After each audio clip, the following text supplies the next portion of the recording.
Assalamualaikum. Assalamualaikum. Ini dia, Mak Ilman Wabarakatuh. kan? Mak Elman. Assalamualaikum Bayus. Apa khabar? Salam wabarakatuh. Daripada mana? Segok. Ya, duduk je lah langgak tu ke. Langgak. Nah, Ya, Patut nampak macam beza tengok. ha? Langgak.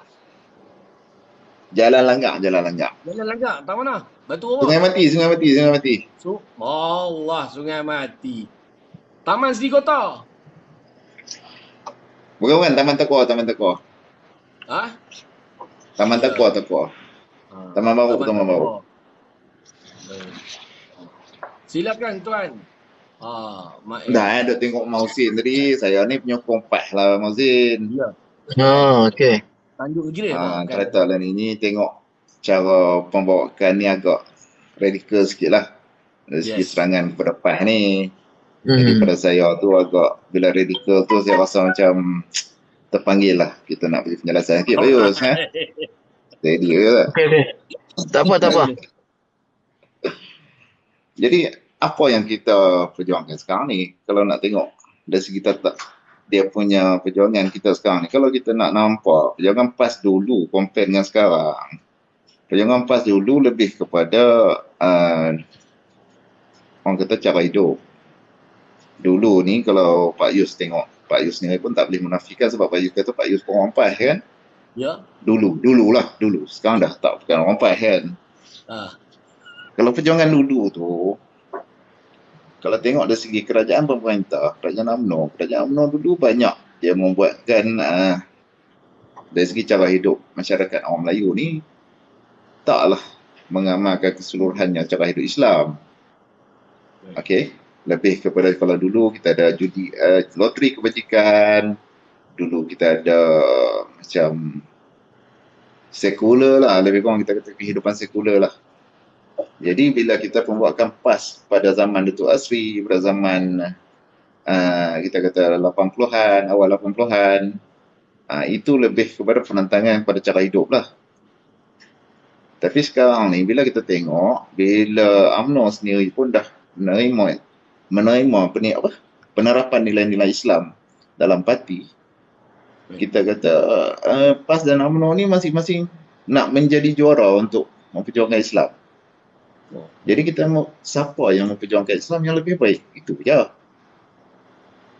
Tak kira lah PAS, UMNO, PKR sendiri pun orang, kita boleh tengok perubahan masyarakat sekarang pun compare dengan dulu. Kalau dulu free hairnya, kalau tengok di jalan ataupun di dalam mall, yang free hair ni boleh kata 70%, yang bertudung hanya 30%, kisan je dulu. Tapi sekarang tengok artis pun bertudung habis semua. Okey. Jadi cerita tu, dari segi cara hidup tu, perjuangan tu dah berubah, ada evolusi. Bila evolusi tu, apa yang kita nak perjuangkan sekarang ni, dari segi integriti, dari segi good governance, dari segi rasuah, free rasuah, itu yang kita nak perjuangkan. Maksudnya dari segi tak munafik, cakap, berpolitik dengan matang, itu yang kita perlu perjuangkan sekarang. Yes. Jadi pada saya, UMNO sendiri pun saya tak kata UMNO tu buruk. Sebab waktu Muafakat Nasional, kita boleh berkawan baik. Kita nampak UMNO ni ada orang profesional dalam UMNO. Yes. Cuma, yang salahnya, kalau Muafakat Nasional tu berjalan dengan baik dulu, sekarang ni kita tak nak tekak pun. Jalan je kerajaan sampai jalan je kerajaan. Jalannya. Tapi siapa yang menggagalkan Muafakat Nasional? Yes. Itu je lah Pak Yus saya nak cakap sikit lah. So saya harap kalau pertikaian antara UMNO dan juga PAS ni kita jangan beri panjang lah. Yeah. Okey. Kalau boleh kita hormat menghormati. Kalau nak berpolitik kita berpolitik cara baik, tak ada masalah lah. Baik. Saya pun nak komen sikit lah. Assalamualaikum. Abang Mak Ilman. Kalau Abang Mak Ilman menyatakan bahawasanya PAS ini perjuangan dahulu adalah soal cara hidup. Saya tak dapat nafikan, alhamdulillah, oleh kerana ada macam ada perlawanan sebegitu, ada yang ini, ada yang itu, menyebabkan kita boleh membuat pilihan. Sama ada untuk memilih cara A ataupun cara B. Pada hakikat yang sebenarnya, kita kena sedar dan kita kena tahu bahawasanya perjuangan yang membolehkan PAS ditubuhkan di Malaysia ini tidak lain tidak bukan kerana di dalam Perlembagaan Malaysia menetapkan agama Islam sebagai agama persekutuan yang tidak boleh boleh dipertikaikan lagi, yang mana pertubuhan Islam bebas kita boleh buat, peruntukan untuk orang Islam boleh kita salurkan, dan Islam ada jaminannya di dalam perlembagaan. Itu adalah perjuangan yang bagi saya adalah perjuangan yang terhebat untuk umat Islam di Malaysia. Berbeza dengan Islam di Indonesia. Kenapa perbezaan kita Islam di Malaysia dengan Islam di Indonesia disebabkan oleh jaminan di dalam perlembagaan. Yang mana di Indonesia, Islam boleh berkahwin dengan Kristian. Kristian boleh duduk serumah dengan Islam. Kenapa? Tidak ada had, tidak ada halangan di peringkat perlembagaan. Itu adalah asas yang paling cukup dan paling kuat. Bagaimana kita nak dilihat betul-betul memperjuangkan Islam sewaktu kita menjadi kerajaan. Itu yang paling utama. Yang kedua, berkaitan dengan seperti Mak Aimanah bercakap pasal cara hidup. Tidak dapat dinafikan. Perjuangan kita, Islam memang di dalam Al-Quran sendiri dah diajar untuk cara hidup. Dan keseluruhan cara hidup kita ini ada di dalam Al-Quran. Dan Al-Quran pun menjadi jaminan di dalam perlembagaan. Siapa nak cetak Al-Quran, jika tidak ada kelulusan, tidak boleh dibenarkan. Maksudnya, perlembagaan itu yang menyelamatkan Islam. Perlembagaan itu yang menyelamatkan Al-Quran dan Al-Hadis. Sebab itu, dengan adanya Islam sebagai agama persekutuan, kita boleh menentang Syiah. Kita boleh menentang ajaran sesat. Kenapa? Kerana termaktub di dalam perlembagaan. Jadi siapa sebenarnya yang menyelamatkan negara? Adakah perjuangan kita di pentas ceramah, kita perlu menegakkan Islam, kita perlu menegakkan Islam? Cuba bayangkan. Abang Ma'in bayangkan, jika kita bercakap soal agama, tetapi agama kita tidak disebut di dalam perlembagaan. Adakah kita boleh? Kita boleh berdepan dengan ajaran sesat? Tak boleh. Pokok pangkalnya, jika kita betul-betul berjuang, kita kena ada jaminan perjuangan kita. Bukannya menjadikan perjuangan Islam sebagai kosmetik. Kita nak lihat parti kita ini, parti yang memperjuangkan Islam, jadi kita harus bercakap soal Islam. Sampaikan orang lain yang berjuang Islam pun kita cakap, itu bukan perjuangan Islam. Itu perkara yang, itu Islam tak ajar cara hidup begitu. Islam tidak ajar bahawasanya bila kita bercakap berjuang Islam, kita boleh mengkafirkan orang. Islam tak ajar. Adakah boleh Islam hanya ajar dari segi perwatakan? Adakah Islam ajar kita dari segi pakaian?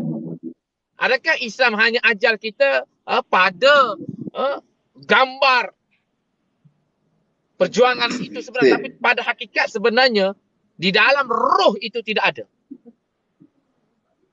Boleh mencelah. Jadi sebab itu saya berani cakap Abang Ma'in bahawasanya pejuang Islam yang sebenarnya adalah pemimpin yang berjaya meletakkan agama Islam sebagai agama persekutuan. Yang membolehkan parti PAS ditubuhkan menggunakan nama Islam. Kalaulah kita tidak ada agama Islam sebagai agama persekutuan, pertubuhan Islam, parti Islam tidak berjaya ditubuhkan. Ngantuk payah bulan-bulan puasa ni. Aduh. Okey, boleh saya mencelah? Boleh silakan. Okey. Masin, mungkin usia kita mungkin sebab masih muka budak, saya muka agak orang kata apa, sebab banyak fikir jadi muka nampak tua lagi lah payah. Kita biasalah kan. Umur apa ni? Apa nama? 40-an atas sikit lah. Itulah nampak tua sikit. Biasalah. Okey. Kalau orang kata apa, dari segi perjuangan Islam ni, kalau nak tengok balik, keruntuhan Islam ni zaman Osmaniyah yang kita nampak ketara. Di situ, kalau nak tengok, Mustafa Kamal Atatürk pun seorang Islam. Tapi dia punya dasar tu dasar nasionalis. nasionalis sekular. Bila nasionalis sekular, dia orang kata apa, peradaban Islam, cara hidup Islam tu dia dah, kalau boleh dia nak buang. Dia nak lebih kepada Turki, bahasanya pun tukar pada Turki, tulisan Jawi pun dikurangkan. Itu adalah satu, kita panggil kejatuhan Islam lah. Dan apabila berlaku gerakan untuk membetulkan balik, di Malaysia ni Alhamdulillah lah, kita kata UMNO ni buat tak bagus, UMNO ni bagus, dia jaga elok Bukan UMNO tak jaga elok, daripada tubuh Merdeka pun ada ulama yang memberi pandangan, mufti-mufti. Kita ada raja-raja yang menjaga agama. Saya tak kata benda tu rosak, cuma cara hidup yang saya katakan, apabila contoh kita punya kemerdekaan kita pun melalui rundingan dengan British, jadi kita cara hidup kita tu lebih kepada British. Dalam majlis-majlis kerajaan masih lagi mengamalkan budaya hidup British. Adalah kalau Imam Hussein tengok BTT yang lama-lama dulu, zaman 40-an, 50-an, 60-an, 70-an tu, boleh tengoklah cara hidup. Kita tak boleh nafikan satu fakta, Hussein. Fakta ni kita kena, Pak Yus pun kena cakap, benda yang hak-hak lah, benda yang batil-batil lah. Kan? Jadi penentangan waktu tu pun bila berlaku operation ataupun kita panggil penindasan kepada parti PAS yang agak menekan parti PAS, itu yang kita kata ialah waktu tu radikal sama radikal nasionalis dengan radikal Islam lah. Betul Bayus? Penentangan pada 80-an tu penentangan radikal. Jadi kita reconcile balik antara orang-orang Melayu ni, berlaku usaha untuk reconcile balik pada zaman Pak Lah Badawi. Bila zaman Pak Lah Badawi ni, dia cuba reconcile, dia cuba bagi pulih balik orang Melayu antara PAS dengan UMNO, orang-orang Melayu, ulama-ulama akademik. Kita nak bagi apa? Nak bagi duduk sekali. Buat apa kita nak bergaduh? And then kemuncak dia pada mufakat nasional. Memang saya pun seronok. Saya boleh kawan adik-adik saya, ada PAS, ada UMNO, mak menakan saya pun UMNO, pak menakan saya PAS. Biasa. Sebab kita ni, orang Melayu ni dua bagi ni je. Saya semua PAS. Ayah saya ketua cawangan UMNO. Saya pula ketua muda PAS. Biasa. Kita tak ada. Di rumah kita sembang, kita makan, tak ada masalah. Makan elok-elok, hormat sebagai orang tua. Dia hormat kita sebagai anak. Kita hormat pak menakan kita. Itu kita biasa, tak ada masalah. Tapi bila kita perjuangan politik, wadah politik ni fikrah, kita tengok, okey, fikrah mana yang lebih baik? Okey? Fikrah mana yang lebih baik untuk kita bawa? Jadi, bila kita pegang ni fikrah ni, maksudnya ideologi lah, prinsip perjuangan kita. Jadi kita sekarang, pada saya sendiri, saya lebih sukakan kepada good governance, integrity, dan juga seorang pemimpin yang boleh dipercayai. Itu lebih penting lah. Okey, baik. Saya ada call sekejap. Kalau perjuangan Mael Manan untuk ke arah good governance, kita lihat kepada negeri-negeri yang dipimpin oleh PAS. Negeri mana yang kita boleh jadikan role model bahawasanya pemimpin PAS, pentadbiran PAS adalah good governance untuk kita implementasikan di peringkat Malaysia. Tunjukkan kepada rakyat bahawasanya di bawah pemerintahan PAS cantik, tersusun, ekonomi melonjak, good governance memang dari segi pentadbiran dia cantik. Supaya kita jadikan ia sebagai model. Nak jadikan ia sebagai model. Bahawasanya kita duduk di bawah pentadbiran Islam, kebajikan rakyat terjaga, ekonomi rakyat terjamin, Islam terpelihara, dan gaya sosial rakyat dalam keadaan yang baik, masalah sosial dikurangkan. Boleh tak Abang Mael kita memilih satu negeri yang kita nak jadikan dia sebagai good governance?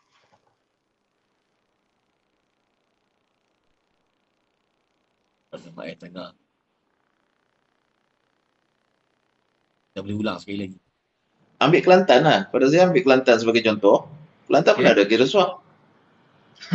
Cuma Cuma apa yang menjadi masalah sekarang ni apabila Kelantan dia punya peruntukan, sebab Kelantan ni masalah pembangunan tu tak seiring dia punya, sebab Pantai Timur ni bukan daripada sekarang, daripada zaman British, zaman Jepun dulu pun Kelantan ni sekadar laluan saja, dia bukannya satu kawasan economic zone yang orang kata viable economic zone. Sebenarnya viable economic zone ni kebanyakan di belah pantai barat, bermula daripada bermula daripada Penang, Port Klang sampai ke Johor. Jadi kawasan Selat Melaka ni adalah kawasan ekonomi. Jadi benda tu memang kita panggil tradisional Melayu Kelantan Terengganu tu as what it is je lah. Jalan je lah pentadbiran tu. Tak betul tu. Fakta tu salah tu. Kalau abang cakap itu tradisional Melayu, bukan. Itu tradisional British. British yang menetapkan itu semua sekali tu. Kalau kita berpegang pada prinsip Melayu Islam itu sendiri, kenapa kita perlu ikut British? Kalau dari segi perlembagaan kita marah kerana ikut British, kenapa dari segi ekonomi kita nak ikut British? Kenapa kita perlu ikut bahawasanya British yang menetapkan bahawa Kuala Lumpur maju, Kelantan tak boleh maju? Tak boleh begitu. Dan good governance ini bukan bersandarkan kepada rasuah semata-mata. Dia bersandar ke banyak faktor, banyak perspektif. Dan di Kelantan ni Pak Yudi tak sama dengan Pahang. Kelantan ini dia ada 3 pintu sempadan negara dan ada 3 pintu sempadan negeri. Yang pertama, negeri menghubungkan Gerik dengan Jeli. Yang kedua, Pahang. Iaitu mana tu? Daerah apa kalau kita situ? Rauk Lipis dengan Gua Musang. Lepas itu Terengganu dengan Kelantan melalui pintu Besut dengan Pasir Putih. Jadi kalau dilihat kepada strategisnya Kelantan, kita ada 3 sempadan negara, bukan negeri, negara pula. Iaitu Sungai Golok, Rantau Panjang, kan? Lepas itu kita ada Jeli dengan Bukit Tak. Kita ada Pangkalan Kubur dengan Tumpat. Jadi ini sebenarnya bukan British yang aturkan pintu sempadan ini. Jadi apa dari segi pembangunan ekonomi yang dikatakan good governance yang membolehkan rakyat Kelantan menikmati nikmat kemajuan dipimpin oleh kerajaan yang membawa title membangun bersama Islam.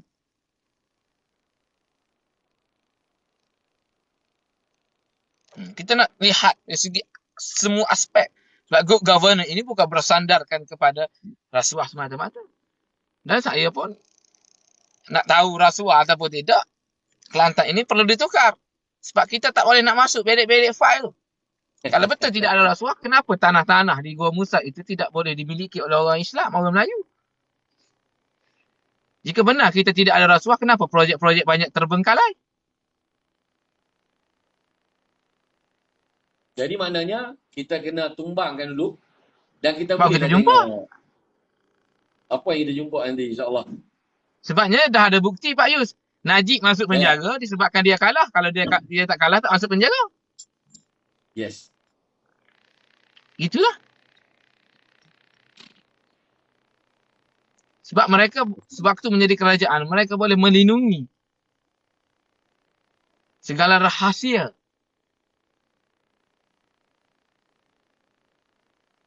Jadi sebagai rakyat Kelantan, saya nak lihat betul ataupun tidak Kelantan ini tidak ada rasuah. Allahumma salli ala Muhammad. Dan sekarang ini masih dalam kes mahkamah, iaitu bekas CEO pengurus AKSB yang dihadapkan ke mahkamah untuk kes rasuah.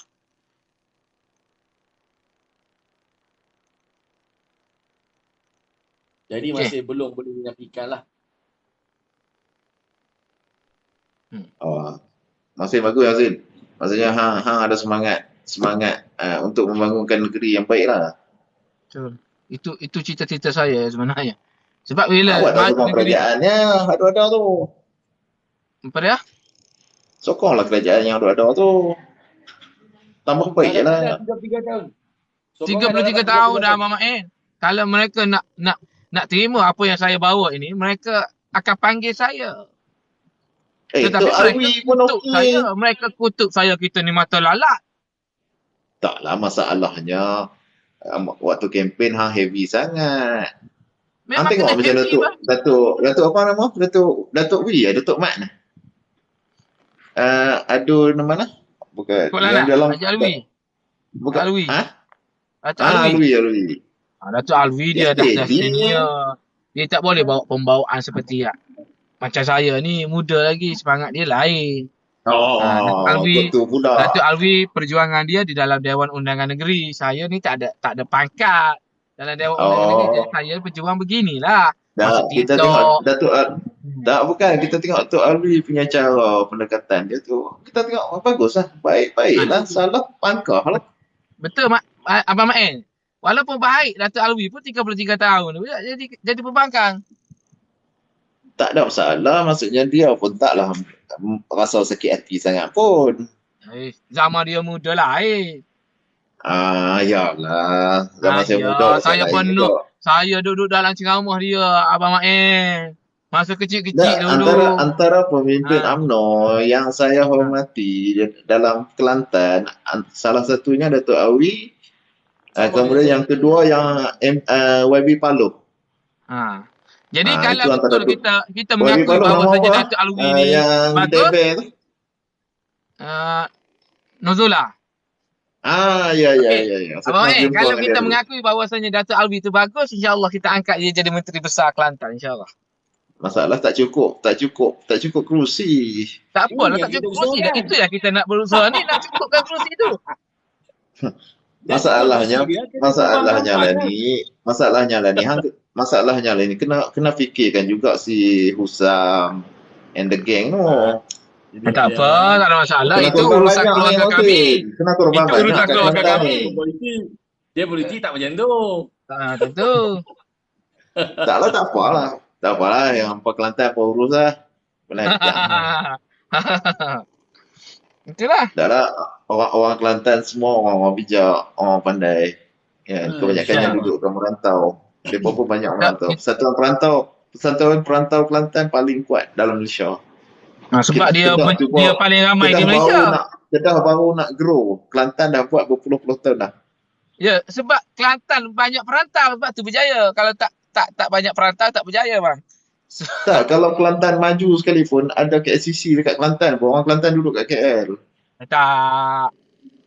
Tak begitu. Sebab apa?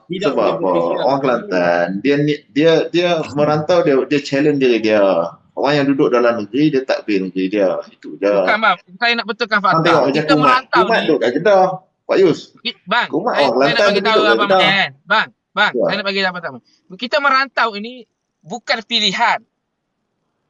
Kita merantau ini kerana tidak ada pilihan, bang. Kita kena merantau juga. Kalau tak merantau, anak bini kita nak makan apa? Masin. Dekat KL ni, orang Kelantan saja ke ada dekat KL? Tak. Apa tak payah kira macam tu? Kita kira. Dia ni, majoritinya siapa? Ini dipanggil konsep migrasi. Migrasi ni, tempat yang maju akan jadi tumpuan.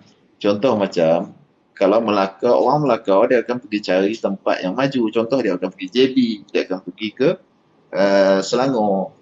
Orang Negeri Sembilan, dia akan cari tempat yang lebih maju. Dia akan pergi ke Kuala Lumpur. Orang Perak. Betul, saya setuju abang. Cuma sekarang ini kita nak... Yang ada di Perak untuk cari peluang kerja di Perak. Kalau tak ada peluang kerja di Perak, dia akan pergi ke Kuala Lumpur. So, kalau tengok dekat KL, Selangor ada 6 juta penduduk dia. Separuh daripada Selangor tu adalah orang daripada negeri lain. Tapi sekarang dah jadi pemostatin. Kebanyakannya dah jadi pemostatin. Tapi bila dah jadi pemostatin ni, tak, Pak. Orang Kedah pun, kalau kita tengok Kedah ni, kalau tengok Kedah daripada Merdeka sampai tahun 2015, baru sekali tukar, and then yang ni kali kedua tukar. Okay? Tak, gini bang, nanti bang. Orang Kedah pula ramai duduk kat KL. Teori, nanti bang. Bukannya orang Kelantan saja duduk KL. Tak bang. Kelantan is not dominant dekat KL. Orang Kedah pun ramai juga ni. Tak, nanti bang. Gini bang. Sekarang ini bang, kita nak memajukan tempat kita. Kita nak memajukan tempat kita supaya orang datang tempat kita. Takkanlah kita asyik bergantung kepada tempat orang. Kedah Dia berusaha untuk memajukan negeri dia. Al-Ustaz macam mana penduduk, kepadatan penduduk dia macam mana? Sekarang ini Okey lah, MB Sanusi ada bagus lah. ada ataupun bukan Sanusi 5 tahun ni. Ada ataupun tidak ruang Pak Yus Sanusi yang bagus, kita Pak Yus. nanti Terima kasih, terima kasih, terima kasih. ada Terima kasih. ataupun tidak ruang Aku untuk dapat kita pengiktirafan daripada Mausin, terima kasih. Sudah. Ada ataupun tidak ruang untuk kita Allah, majukan seronok negeri Pak Yus, kita Pak Yus, sendiri. seronok Pak Yus, Pak Yus, seronok Pak Yus. Mausin. Tak relax. Mausin puji Sanusi. Tadi awal dah cantik lah. Tuan tadi buka demo tuan cantik. Tapi tengah-tengah tuan buat macam ni. Bawah sedang memerhati. Tuan kena steady Tak, macam ni. Mausin memuji kerajaan Kedah membangunkan negeri. Saya seronok. Adakah dengan 5 tahun Sanusi jadi menteri besar jadi maju? Tak. Tak apa, kita teruskan Husin. Kita relax. Tak. Abang jangan faham aku dah maju ni sebab Sanusi semata-mata. Tidak. Dah. Maksudnya, saya tak kata itu. Saya kata pengiktirafan yang Mausin bagi tadi adalah orang Kedah berusaha memajukan negeri. Saya seronok tu. Orang Kedah bukan Sanusi. Tapi Orang kena Kedah maintain bukan tu. Sanusi. Saya cakap orang Kedah bukan Sanusi tadi. Abang jangan putar. Saya cakap orang Kedah Dia tak sebut Sanusi. bukan Sanusi. Jelas saya cakap tadi orang Kedah Tak, saya yang faham. ingin memajukan Saya faham negeri dia maksud sendiri. kita faham, saya faham. Tapi saya sebagai orang Kedah, saya pun duduk di Kedah lah ni. Saya seronok lah bila Mausin memuji Kedah ni memajukan diri, memajukan negeri. Saya seronok Saya ni. memuji Kedah, bukan Sanusi. Jelas. Oh, ya.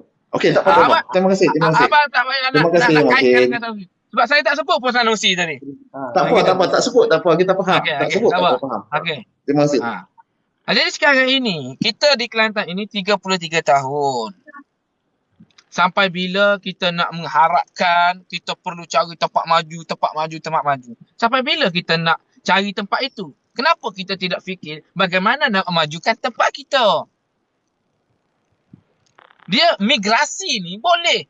Tapi pada akhirnya, di mana kita nak duduk? Takkan kita pergi ke Kuala Lumpur 23 tahun, kita memiliki rumah di Kuala Lumpur dan kita duduk, menetap di Kuala Lumpur. Tak.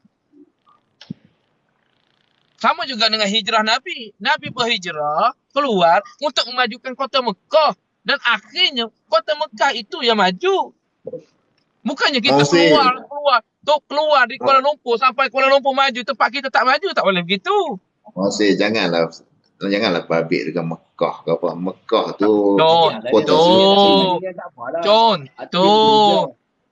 kalau Kita tengok nak majunya Madinah. Nabi pun menetap di Madinah. Mekah macam mana keadaan Mekah? Mekah tu kota suci. Yes, maksudnya Pentadbirannya di Madinah. Tak payah rasa mausul tu. Kita tak payahlah bangkit begini, situ. saya nak bagi contoh bang. Bukan balik. Okay. Nabi berhijrah mencari kekuatan untuk dibawa ke kota Mekah. Bukannya Nabi pinggirkan Mekah begitu, tidak. Sama juga dalam konsep pentadbiran dan kita sebagai pengundi ni, kita keluar untuk cari modal. Dan modal itu kita bawa balik untuk kita bina tempat kita. Contoh saya pergi kerja. Saya keluar kerja, hasil tu saya bawa balik untuk saya bangunkan tempat saya sendiri. Bukannya saya keluar, bangunkan tempat orang, tempat saya rosak. Itu bukan konsep sebenarnya migrasi. Kita keluar cari modal. Modal itu bawa masuk untuk kita bangunkan tempat kita. Bukannya kita keluar, kita bangunkan tempat orang tu, kita duduk tempat tu dan kita tak balik tempat sendiri. Bukan gitu. Kita nak ke arah itu sebab kita dah 33 tahun. Anak-anak Kelantan yang berada di Kuala Lumpur, di Kedah, di Negeri Sembilan. Jom kita balik, kita bangunkan negeri Kelantan kita pula. Biar orang lain pula datang ke Kelantan untuk menikmati hasil daripada perjuangan kita. Okey, Mausin. Tak apa, saya setuju je dengan Mausin punya pandangan, tak ada masalah. Kan? Niat Mausin tu sebagai rakyat Kelantan, Mausin nak maju, baguslah, tak ada masalah. Itu hak Mausin. Benda tu okey je. Cuma saya nak tanya satu je, Mausin. Apa yang boleh dilakukan untuk short term pembangunan di Kelantan? Short term? Ya. Baik. Lubang apa Short term kita kalau di Kelantan ini cukup mudah. Sediakan fasiliti kepada pelabur untuk melabur. Di Pangkalan Cepa, sejarah lepas memang membuktikan bahawasanya banyak kilang, banyak pelabur di Pangkalan Cepa. Okey. Yang kedua, jangan takutkan pelabur. Jangan takutkan pelabur. Ini tak boleh, itu tak boleh, ini tak boleh, itu tak boleh. Banyak tak boleh daripada boleh. Kalau kita nak melabur, kalau kita nak orang datang, kita kena permudahkan urusan orang itu. Kalau kita nak suruh orang meniaga tempat kedai kita, kalau patut turunkan harga sewaan, kita turunkan harga sewa. Kalau patut kita bagi percuma untuk tempoh 1 tahun, 2 tahun, kita bagi percuma. Tapi di Kelantan ni, Abang Ma'en, tak buat apa-apa pun kena bayar dah. Husin, nak tanya Husin. Penduduk Kelantan Saya nak jawab lagi. Saya nak jawab lagi. Bang. Saya nak jawab Okey, lagi. teruskan. Jadi urusan di Kelantan ini susah. Susah tu Urusan kenapa? pentadbiran di Kelantan ini amat susah.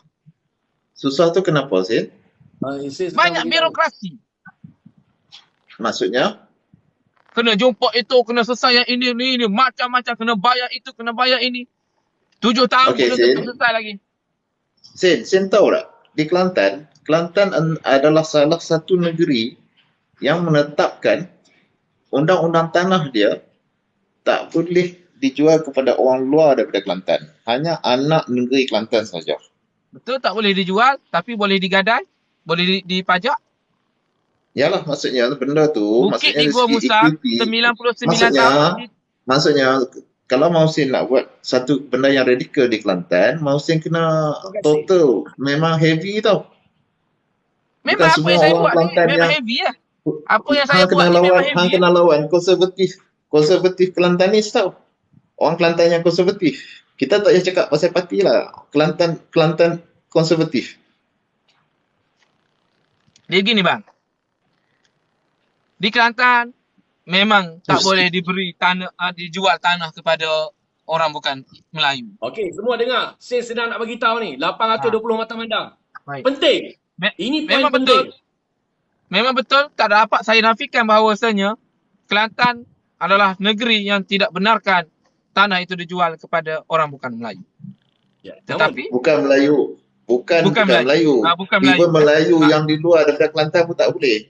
Tak boleh. Yes. Tapi abang kena tahu bahawasanya Kecuali Pak Yus kahwin dengan orang Tesco. Kelantan. Okey. Abang kena tahu. Tesco Lembah Sireh bukan Melayu. Abang kena tahu. Bukit-bukit di Gua Musang bukan Melayu. Dia tanah KB Mall. reserve dengan tanah simpautan dia lain. Sekejaplah. KB Mall bukan Melayu. Memang kita tak boleh jual kepada orang bukan Melayu. Tetapi kita boleh pajak 99 tahun. 99 tahun. 99 tahun Pak Yus. Umur saya pun belum tentu lagi. Tak, sebenarnya saya ada dokumen. Dokumen tu saya ada. Saya dah dapat dokumen tu yang original punya ni, yang telah dipajak kan. Dan dia pajak pula bukan orang Melayu dapat. Betul dia tak boleh jual pada orang luar, tetapi boleh dipajak kan kepada sesiapa saja. Tapi yang dapat ni bukan orang Melayu. Dan luas pajakan dia, jangka masa dia pun sangat panjang. Saya nak cek balik. Ada kat saya. Jangka masa dia. Tapi tak apa, teruskan saya.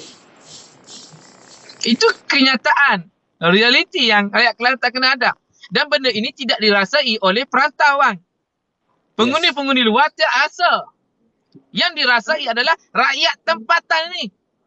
Yang terpaksa berdepan dengan pelbagai masalah ni. Yang terpaksa hadapan ini pemilik-pemilik kebun. Yang hari ini statusnya bertukar. Jadi hutan simpan pula. Kenapa? Terpaksa ambil tanah rakyat untuk menutup hutan-hutan simpan yang telah diambil dan diserahkan kepada orang Cina. Saya sebut. Okey, Sin. Antara pelabur-pelabur dalam Malaysia ni, berapa pelabur yang betul-betul pure Melayu Bumi Putra? Kena buka balik fakta yang tu. Payah sebab itu luar ikut Malaysia. Kita cakap Kelantan. Itu. Tak. Maksud saya, antara pelabur-pelabur yang berpotensi untuk melabur dalam sebuah pembangunan kerajaan negeri ataupun pembangunan Malaysia, Okay, saya jawab lah. yang layak? Di Malaysia ini, kita banyak. Lah. Okay. Salah satunya di Malaysia ini, Al-Bukhari. Yang lain, siapa lagi? Baik. Pelabur Melayu, Bumi Putera. Dia abang, kita kena begini. Jangan hanya saya mau panjang aku pula lah. Okey, cerita guni sih. Saya jawab dalam pelaburan. Dalam pelaburan. Kita kena steady lah. Ulasan belum selesai lagi. Bagi dia ulas. Bukan tentang ni pula. Okey, teruskan Tin. Kamu. Dia gini. Umpama di Malaysia ini kita ada pajakkan dia Sin selama 970 tahun. Ni pajakkan yang ada ni selama bila 970 boleh saya Google tahun. Boleh saya Google? Cerita dia benda ni. Ni pajakkan dia. Yes, ni original. Sumber mana Pak Yus? Sumber mana? Tak, sekarang ni kita sedang bagi tahu. Okey? Sumber mana? Sumber lah ni saya dapat kat saya ni yang ni. So tak apa. Nak percaya tak percaya. Tak, saya nak baca sumber mana. Daripada sumber mana? Sen, saya send kat Sen sekarang. Okay. Nanti bagi nombor saya send. Saya send yang ni. Tak. Saya depan komputer. Saya nak tanya sumber yang mana? Daripada sumber mana? Okey. Sekarang sumber dia ada kat saya sekarang ni. Dan saya tak saya tanya sumber mana Pak Yus? Sumber tu. Sources of data tu mana? Sources dia kat mana? Rasa okey tak okey sekarang? Tak. Saya depan komputer dia. Tak okey. Tak ada masalah. Kita pun ni. Kita nak mengesah. You all rasa okey tak okey? Kalau rasa tak okey. Saya nak mengesah sebab data ni 970 tahun ni yang saya tahu cubaan tu pernah dibuat di cubaan data tu, cubaan untuk melanjutkan tempoh pajakan tu adalah di Perak sahaja, cubaan belum diberlaku, tak diluruskan lagi. Yang sekarang bukan tulisan biasa. Saya nak tahu sources tu siapa yang bagi source ni. Dan keluasan dia 118.9 hektar. Keluasan dia, harga yang dia kena dia pajak 17,835. Sumber. Dia buat tanah ke? Ini kita bagi tahu. Baik. Tak, saya nak tahu pejabat tanah ke mana ni? Sama ada benda ni boleh dapat secara Google ataupun tidak, kita tak tahu. Namun, okey, tak apa. Kalau kata benda ni perlu rujuk pada pejabat tanah, kita rujuk pejabat tanah. Ini semua. Okey, Pak Yus. Saya minta Abang Mael Google pajakan tanah di Kelantan. Okey, sekejap. Pajakan tanah di Kelantan. Saya bagi pada yang layak lah. Ataupun tanah Kelantan yang dipajak. Gitulah. Sekejap.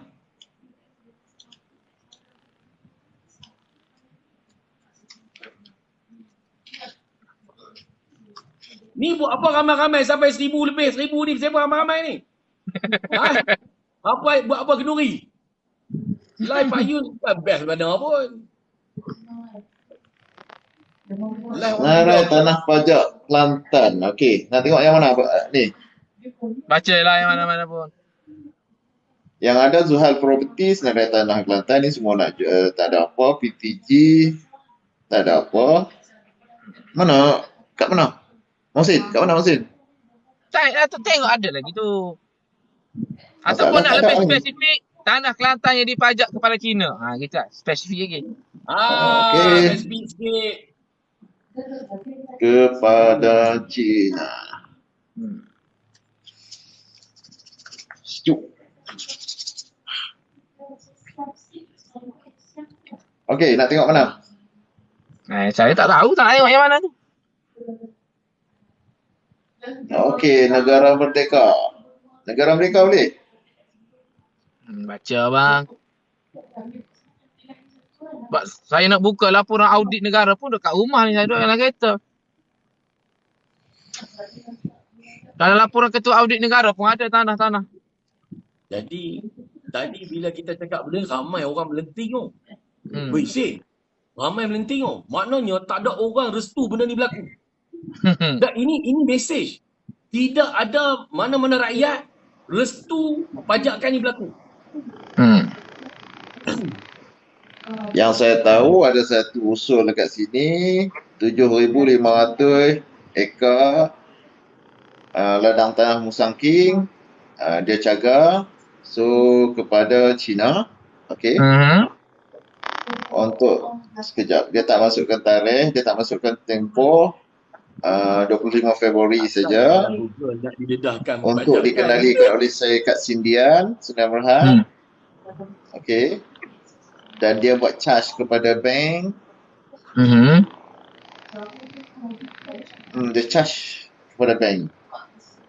Maksudnya betul lah berlaku ada pajakan tanah kepada warga luar Betul Tak, ini data yang dibagi. Ini data yang keluar. Ini data maksudnya, yang keluar. Abang Mael, apa yang saya cakap tadi bahawasanya betul Kelantan tak jual tanah kepada orang lain, kepada bangsa lain, tetapi dia pajak. Betul Kalau tengok daripada data yang keluar ni, memang ada dia punya pendedahan. Okey. Saya tak nafikan benda tu biasa. Kalau berlaku kita kata maksudnya Abang Mael, maksudnya apa yang saya cakap tadi adalah betul. Bahawasanya tanah Kelantan dipajak kepada orang bukan Melayu. Betul, tak ada masalah. Betul. Saya bukan kata tak ada masalah. Pasal benda ni, sebab tu saya tanya soalan ke Mohsin. Di Malaysia ni, antara pelabur-pelabur yang berpotensi untuk mengambil ataupun memajukan negeri atau memajukan satu-satu projek ni, berapa ramai yang melibatkan Bumiputera? Cuba nyatakan kepada saya. Yang saya tahu hanya Syed Muhtar Al-Bukhari itu salah seorang lah. Yang lain tu semua kontraktor ya. Gini, dia pelabur ni bukan kontraktor. Pelabur ni contoh macam Sony Ericsson. Faham Mohsin. Faham Mohsin. Katanya sekarang ni, bila melibatkan macam Musang King, melibatkan apa ni, pelabur yang datang tu daripada Perak, pelabur yang datang daripada Selangor, pelabur yang datang daripada Penang, pelabur yang datang daripada Singapura. Kami di Kedah pun ada benda tu. Ada pelabur contoh macam Musang King di Kedah pun daripada ICK. ICK bukan cakap Melayu, cakap Cina. Biasa je syarikat yang buat solar di Kedah pun daripada Cina juga, tak ada masalah pun. Kita bukannya resis. Kita nak majukan negeri, tak nak resis pun, Mohsin. Ya, saya tak dapat nafikan bahawasanya pelabur itu daripada luar. Tak ada masalah. Yang tu memang kita nak terima. Malaysia pun terima pelabur daripada luar negara. Apple lah, Sony Ericsson lah, Waima, kereta apa ni LRT pun kita guna pelabur, MRT pun kita guna pelabur. Ni ECRF pun kita guna pelabur. Tapi bagaimana kita menggunakan pelabur itu menjana income kepada rakyat. Contoh sekarang ini. Kita bagi pelabur kat Gua Musang itu daripada orang luar, orang Cina. Contoh kan. Apa income kepada negeri?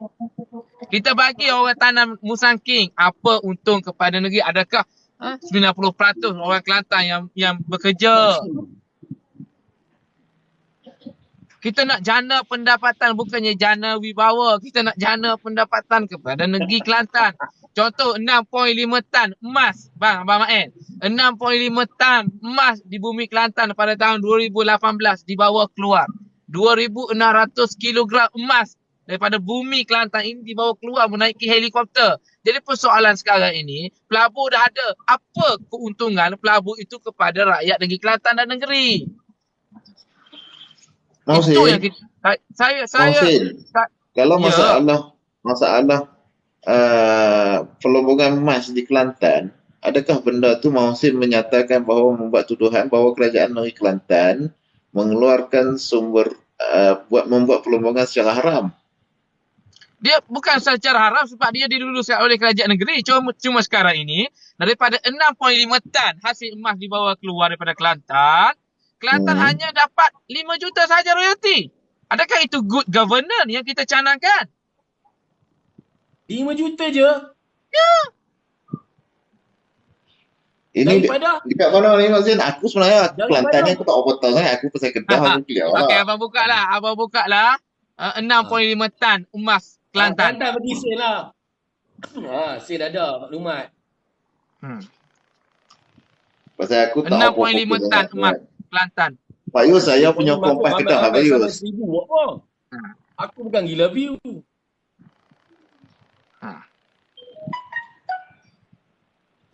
Total keseluruhan Kelantan hanya dapat 3% tak silap saya, Bapak 3% saja daripada 6.5 tan tu. Wush. 3%. Mak Hussein. Ya. Bukan ada satu lagi mineral yang pernah di Lombong di Kelantan tu, di daerah Kuala Musang tu, ada sejenis lagi mineral. Nadir Bumi. Nadir Bumi.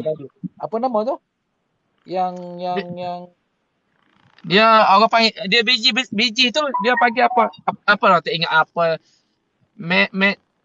Yang buat enjin kereta, yang buat kulit enjin motor tu. Macam mana dia punya status dia sekarang? Bukan kata dulu ada di Lombong secara haram dulu sekali. Share the cake lah. Benda ini berlaku di Sokor Tanah Merah. Mana good governance yang kita bagi contoh PAS good governance. Sedangkan hasil untuk rakyat, untuk negeri. Nah, saya dimaklumkan bahawasanya di Sokor ni dia pecah 3 mesin emas. Dapat biji besi, dapat biji timah, dapat emas. Tapi yang diisytiharkan, ini saya kena cari data ini. Saya malas nak cakap lah ni kan kat sini. Cuma yang diisytiharkan adalah emas saja. Dan emas itu dibawa menaiki helikopter. Dan diumumkan di Bursa Saham Singapura. Okey. Keuntungan dia bilion. 1.3 bilion ke lebih kurang macam tu lah. Saya kena buka balik laporan tu. Tapi Kelantan hanya dapat 5 juta. Yalah, maksudnya adakah orang Kelantan ni semua menjadi mangsa keadaan, Hussein? Dalam setiap suasana tu orang Kelantan semua jadi mangsa keadaan. Macam royalti minyak pun kena tak dibagi. Emas pun macam dah royalti tak cukup. Okey, kalau nak bercakap soal royalti, saya bagi penjelasan. Yang saya tahu orang Kelantan ni semua bijak-bijak. Kan? Tak apa, itu yang sudah dibincangkan. Orang Kelantan bijak, pemimpin tak bijak. Macam tu. Pemimpinnya problem. Okey, saya bagi tahu Abang Manan berkaitan dengan royalti. Baiklah. Kalau betul lah Kelantan dianaktirikan ataupun Kelantan dinafikan hak royalti. Baik. Alhamdulillah. PAS Kelantan. Datuk Seri Taqiyuddin menjadi kerajaan undang-undang dan parlimen. Sewaktu kerajaan Barisan Nasional jadi kerajaan persekutuan PAS melalui Tommy Thomas, iaitu peguam PAS ini. Tommy Thomas tak jadi pegawai negara lagi. Masa tu PAS melantik Tommy Thomas sebagai peguam saman Petronas kerana tak bagi royalti. Selepas Pakatan Harapan jadi kerajaan, Tommy Thomas jadi peguam negara. Kelantan tarik balik saman terhadap Petronas. Okey. Allah nak tunjukkan lagi kepada rakyat Kelantan. Taqiyuddin sebagai setiausaha Agung PAS, iaitu Ahli Parlimen Kota Baru, dilantik menjadi Menteri Undang-Undang dan Parlimen. Kenapa tidak dibelek semula Akta Kemajuan Petroleum 1976? Dibentangkan di Parlimen. Mana klausa yang tidak membolehkan Kelantan dibayar royalti, dibentangkan semula untuk memastikan Kelantan dapat royalti. Kenapa sewaktu kita jadi kerajaan, kita tidak bercakap soal royalti? Kenapa kita bercakap kita dinafikan hak oleh kerajaan? Kita dianaktirikan oleh kerajaan. Sewaktu kita jadi kerajaan, kenapa kita tak bercakap soal ini? Kenapa kita tak ambil hak kita? Allah bagi peluang kepada PAS jadi kerajaan. Mana benda yang tak boleh, kita akan bolehkan. Kenapa sewaktu jadi kerajaan, kita tak buat? Sewaktu jadi pembangkang, baru nak bercakap. Okey.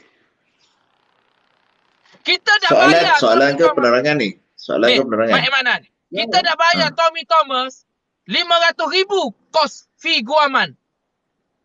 Okey. Kita masih lagi terhutang dengan Tommy Thomas RM1 juta. Okey. Duit itu saya yakin dia percaya daripada sumbangan rakyat untuk tabung royalty. Dia ada dua isu. Ha. Pertama, isu Tommy Thomas. Yang kedua, isu PAS sebagai kerajaan pusat tidak berusaha untuk mendapatkan royalty. Betul?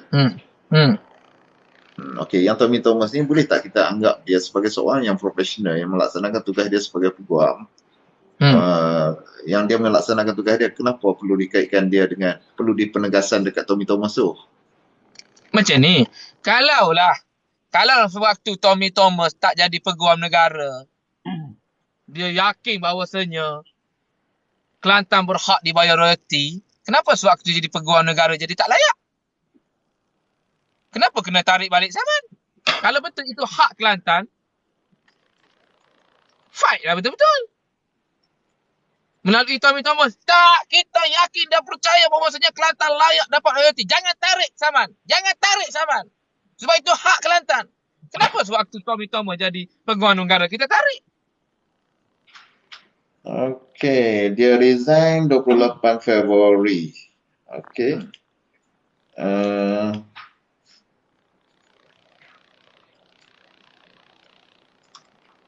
Rakyat Kelantan nak bela Kelantan. Itulah Tapi bila waktu boleh bela. An Abi Hurairah An-Nabi Muhammad sallallahu alaihi wasallam. Okey. Mohsin, Tommy Thomas yang kau nak relatekan benda ni dengan Tommy Thomas.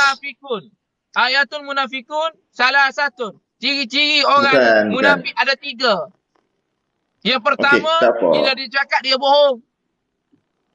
Yang kedua, bila dia berjanji dia mungkir. Yang ketiga, bila diberi amanah, bila diberi jawatan, dia khianat. Okey, Sin. Saya nak beritahu Sin. Okey, Husin punya penegasan berkenaan dengan peranan Tommy Thomas sebagai peguam yang memperjuangkan royalty. Dan pada yang saya sama, dia sebagai peguam negara, dia tak membantu Kelantan ataupun tiada tekanan daripada pihak kerajaan pusat ataupun kerajaan persekutuan yang dianggota oleh PAS tidak menggunakan Tommy Thomas sebagai peguam negara untuk membawa usul royalty. Betul? Dia usul royalty ni bukan dibuat oleh Tommy Thomas, usul ini dibuat oleh ahli parlimen. Tommy Thomas hanya menjalankan tanggungjawab je. Okey, Tommy Thomas. Mohsin, Tommy Thomas ni dia resign pada 28 Februari 2020. Dia letak jawatan. Okey. Muhyiddin Yassin pula angkat sumpah sebagai Perdana Menteri pada 1 Mac 2020. Apa tu? Muhyiddin Yassin, Kerajaan Perpaduan, Perikatan Nasional ni tertubuh apabila PAS menganggotai Kerajaan Persekutuan ni pada 1 Mac 2020. Abang tak faham ni. Abang tak faham saya cakap apa ni. Mohsin, saya clear sikit lah. Maksud dia, PAS yang dulu menggunakan khidmat Tommy Thomas untuk menyaman Petronas. Okey, itu satu kata. Tapi saman itu tidak diteruskan disebabkan Tommy Thomas dijadikan sebagai peguam negara. Okey. Lepas tu adakah saman dengan Petronas itu terhenti di situ disebabkan Tommy Thomas menjadi peguam negara. Tiada lawyer lain untuk nak bawa kes untuk saman. Macam tu ke? Macam tu ke Mohsin?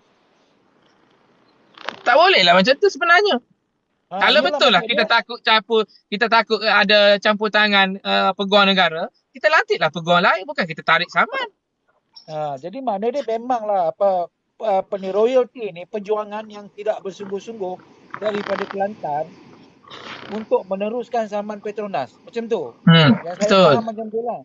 Tapi selepas mereka tidak jadi kerajaan, mereka menuntut balik supaya royalty ni diteruskan. Tapi adakah sekarang ni kerajaan Kelantan melantik peguam baru untuk menyaman Petronas semula? Selepas Tommy Dan Thomas masalah Kelantan berkenaan dengan royalti Kelantan ni, masalah Mausin membawa pelbagai usul, pelbagai perkara yang mana pada saya boleh dipertikaikan lagi. Contohnya dari segi perjuangan kerajaan PAS dalam kerajaan persekutuan untuk memperjuangkan hak-hak orang Kelantan apa semua ni. Dalam usul yang sama juga, kita kena tengok pemerintahan PAS dalam kerajaan persekutuan tu adalah dalam suasana yang macam mana. Waktu tu COVID, lepas COVID. Okey, tak apa Mazin. Itu satu perkara. Sebab saya pun tak mahir sangat dengan Kelantan punya senario. Okey? Kelantan punya senario saya tak faham, tak mahir sangat dengan Kelantan punya senario. Cuma orang Kelantan ni orang bijak-bijak. Maha Hussein pun antara orang yang paling bijak. Sebab semua Maha Hussein tahu. Okey? Jadi kita biarlah orang-orang Kelantan yang memperjuangkan Kelantan jaga tanah Kelantan.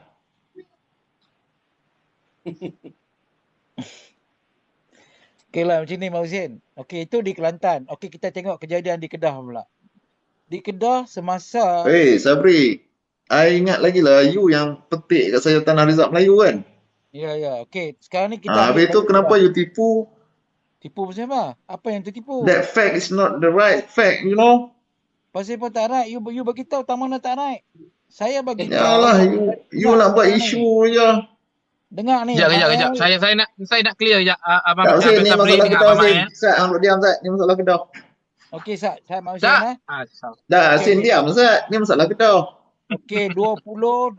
Start daripada 20, 21 sampai 2022. Dalam tempoh tersebut, kehilangan tanah rizab 5,000 hektar lebih. Itu kenyataan yang dikeluarkan oleh PTG di peringkat persekutuan. Laporan diambil daripada kerajaan Kedah, PTG Kedah, dan dibentang oleh menteri pada bertarikh sehingga 31 hari bulan 12 tahun 2022. Yalah, kenapa ambil data yang backdated punya data? Kenapa tak ambil data current data? Yang sekarang ni yang tak ada backdated. No, you ada niat jahat masa tu untuk attack Perikatan Nasional. Dengar. Sampai 20 hari sampai tak, saya tak boleh dengar. That's fact. Berlaku dekat Dewan pun ada pengakuan bahawa data yang diberi tu tak betul.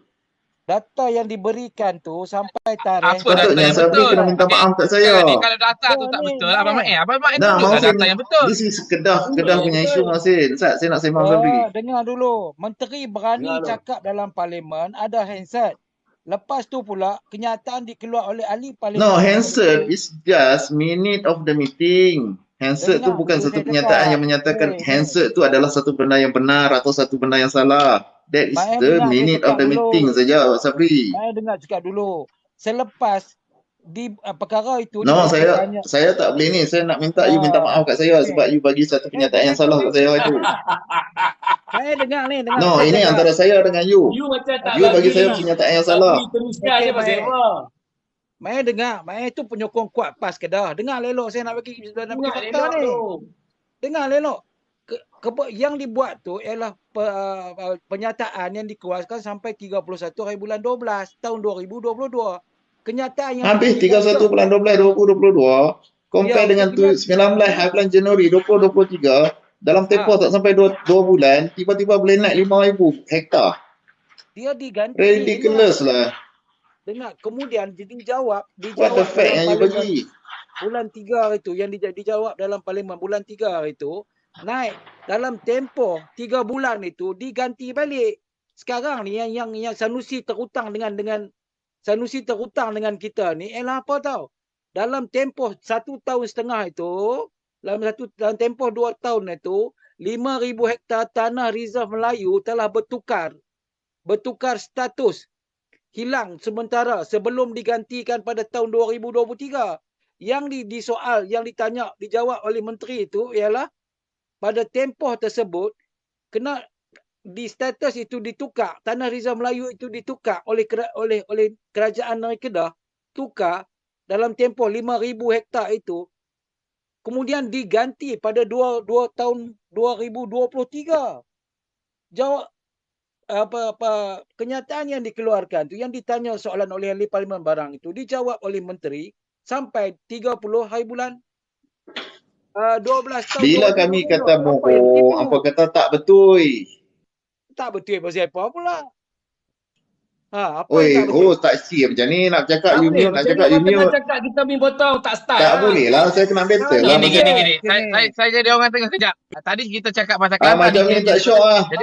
Saya nak jawab benda ni. Bila sedap kat saya, you tak bagi saya cakap pula. Mana boleh?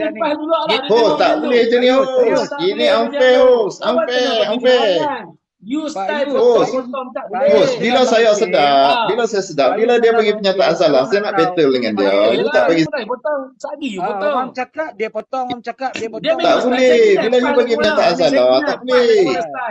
You tak boleh buat macam tu. You bagi pernyataan salah. Tak kira lah bagi kau cakap biar-biar tu. Gini. Bila cakap bagi pernyataan salah, you marah. Kejap. Okey, gini. Tak mau saya ni Kedah punya hal, you jangan masuk campur. Tadi kita campur hal tak apa pula. Tadi saya pun tak tahu, dia kata saya tak tahu Kelantan punya hal. Tak kira, saya bukan nak campur urusan Kedah. Zabri, you tak fair. Cuma sekarang ni. You bagi pernyataan salah. Gini. You patut minta maaf kat saya. Abang Sabri cakap, kamu cakap bahawa fakta tu salah. Sekarang ni saya nak dengar apa fakta yang betul. Bagi tahu. Bagi tahu fakta yang betul. Contohnya dalam Dewan sendiri pun dah ada handset. Dah ada bukan kata handset lagi dah. MP kerajaan sendiri pun dah mengakui bahawa data yang dibagi tu tak betul. Okey? Apa yang betul? Tu, Sabri, mudah je Sabri. Saya minta maaf, saya telah memberi pernyataan yang salah. Itu je. Saya bukan nak banyak. Kita nak tahu apa yang betul. Betul. Apa yang betul? Betulnya apa? Berlaku peningkatan. Tanah Reserve Melayu sebanyak 480 hektar. Berapa peningkatan tu? Kita nak tahu. 480 hektar. Okey, Abang Sabri cakap apa tadi?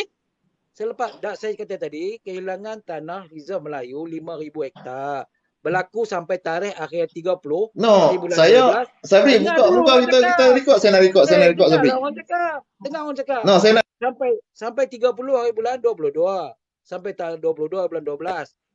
Macam ni. Cakap lu, okey. Cakap lu. Teruskan. Okey. Sagi bagi dia naik balik. Cakap lu.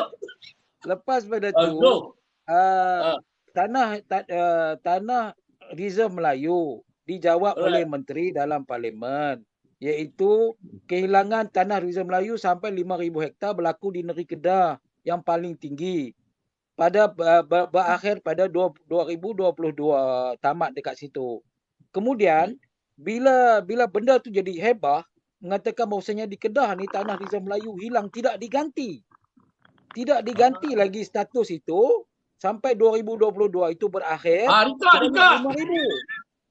Banyak 5,000. Tapi bila ditimbulkan di parlimen, dijawab, kemudian ahli parlimen dari parlimen PAS membawa data yang diupdate selepas sampai bulan 3. Jadi dalam tempoh bulan 3 tu diganti semula. Yang kita bagi tahu ni sebelum antara tahun 2021 hingga tahun 2022 dalam tempoh PAS mengambil alih. Dalam tempoh tu saja hilang 5,000. Tapi diganti tak ada masalah. Faham tak? Diganti dengan lebih itu tidak masalah. Tapi tanah yang berstatus reserve tu dan nilai dia yang macam mana, duduk di kawasan mana, diganti di kawasan mana, itu masalah lain. Tapi dalam tempoh tu memang berlaku kehilangan. Di zaman Sanusi jadi menteri besar. Itu saja. Tak ada tipu, tak ada apa semua. Semua orang tahu. Menteri pun jawab macam tu juga di Dewan Negara. Okey. Balik pada masalah lagi. Di Kedah juga. Kes di Kedah. Okey, sorry Mak Hussein lah. Di Kedah. Kejadian di Kedah, tuntutan kedaulatan Pulau Pinang. Dilakukan diminta oleh Sanusi. Bermula dia ambil alih kerajaan negeri Kedah tahun 2020. Kan? Dia bercakap. Lepas tu kemudian jatuh kerajaan pusat. Kan? Dalam tempoh kerajaan Perikatan Nasional menjadi kerajaan dalam masa 33 bulan itu, tidak ada dengar desakan untuk mendapatkan pampasan ke, mendapatkan apa ke dalam tempoh semasa Perikatan Nasional memerintah. Tak ada. Tapi selepas jatuh saja kerajaan Perikatan Nasional 33 bulan, naik pula kerajaan sekarang ini, kerajaan Perikatan Harapan, Sanusi mula menyanyi semula. bergendang semula. Tajuk yang semula Kedaulatan Pulau Pinang. Kedaulatan Pulau Pinang. Dalam tempoh tu kenapa? Masa awak jadi kerajaan dulu, 33 bulan, macamlah Mak Hussein kata tu. Bila dia jadi kerajaan, dia tidak selesaikan masalah royalty, dia tak selesaikan masalah lain. Masalah-masalah yang berkaitan dengan kerajaan pusat. Begitu juga di Kedah. Bila Sanusi, bila selepas tempoh Perikatan Nasional jadi kerajaan 33 bulan, dia tidak mendesak kerajaan Perikatan Nasional supaya mengenakan perbicaraan semula ke ataupun minta status semula, naikkan pampasan air dan sebagainya. Tapi bila kerajaan Perikatan Nasional jatuh, kerajaan Pakatan Harapan naik, sekarang dia mula menjerit-jerit pula sekarang ini di majlis-majlis bersama dengan rakyat. Itu dah beza dia pas. Masa jadi kerajaan dia tak buat apa. Masa dia tak jadi kerajaan dia menjerit-jerit. Itu saja. Sama lebih kurang masalah dengan Kelantan. Sen ada benda Sen nak sampai ni tak habis kan? Ramai nak dengar. Itulah, di dalam apa jua perbahasan, jika kita mendangkal ataupun menyangkal hujah orang, kita kena tunjukkan hujah kita. Kalau dia cakap Abang Sabri Ismail tu tunjuk data yang salah, dia kena tunjuklah data yang betul. Itu baru betul. Sen muda pun dah tahu macam mana nak menyangkal. Kalau dah sangkal, tunjuk yang betul kalau orang tak betul. Tunjuk yang betul. Bukan kata minta maaf, come on lah. You jangan pakai. I rasa you tak boleh buat macam tu. This is my room. You must to be respect lah.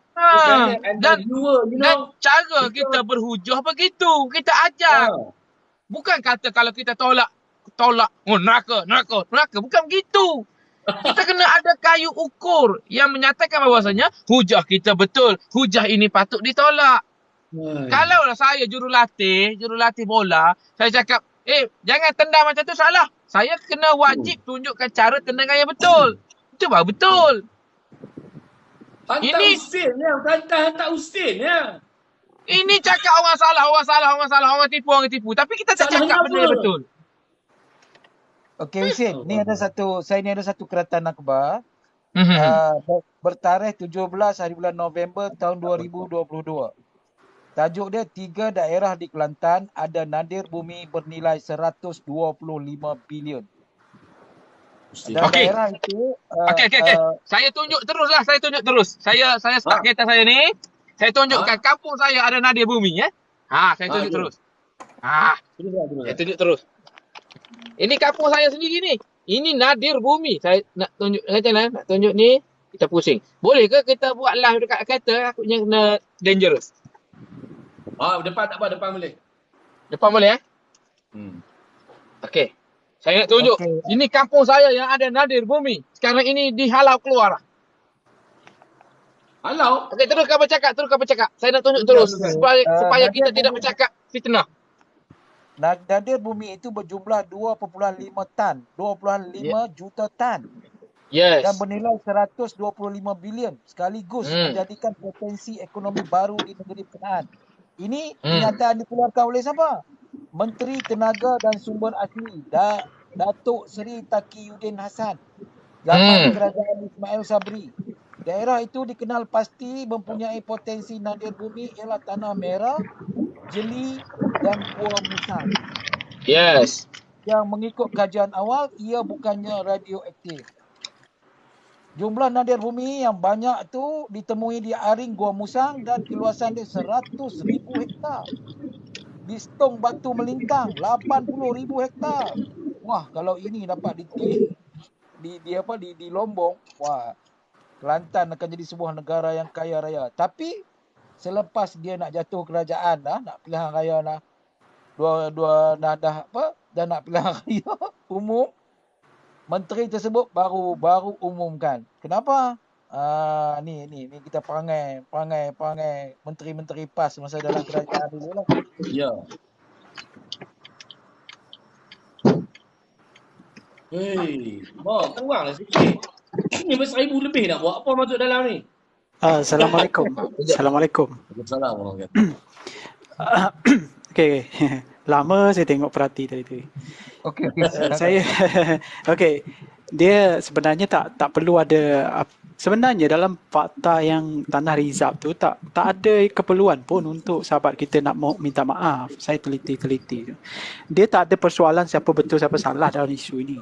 Sebab setiap tahun PTG akan mengeluarkan dia punya laporan each ujung tahun. So, pembentangan itu berlaku Parlimen baru ini belum lagi cukup ujung tahun. Jadi, bukan hanya Kedah saja. Data yang sehingga daripada 21, 22 itu bukan hanya Kedah saja. Semua negeri. Maksudnya ketika itu menteri kita ketika itu membentangkan data daripada tahun 2021 hingga 2022 untuk semua negeri, bukan hanya Kedah saja. So, tak ada keperluan apa-apa pun untuk Mail Manan tadi tu untuk tuntut maaf. Tak ada, benda tu tak salah. Sebab apa? Untuk report tahun 2023 ni belum keluar lagi pun. Itu cuma selepas isu ini timbul barulah diminta report yang terbaru. Report yang terbaru ni, kalau kita nak tengok report yang terbaru ini setelah tanah itu ganti, biasanya menteri dia akan keluarkan report, dia akan keluarkan laporan daripada sehingga penghujung 2023, dia akan bawa sama ada hujung 2023 ataupun dia akan baca 2024. So tidak ada salah dan tidak ada betul pun dekat situ. So keperluan untuk main manan tu minta maaf tu tidak saya rasa benda tu tak betul lah ya.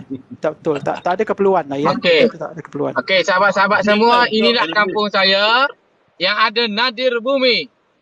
Ini tempat dia masuk itu. Dia buat, dan saya nak tunjuk satu store penyimpanan nadir bumi yang setiap malam akan ada satu trailer yang masuk.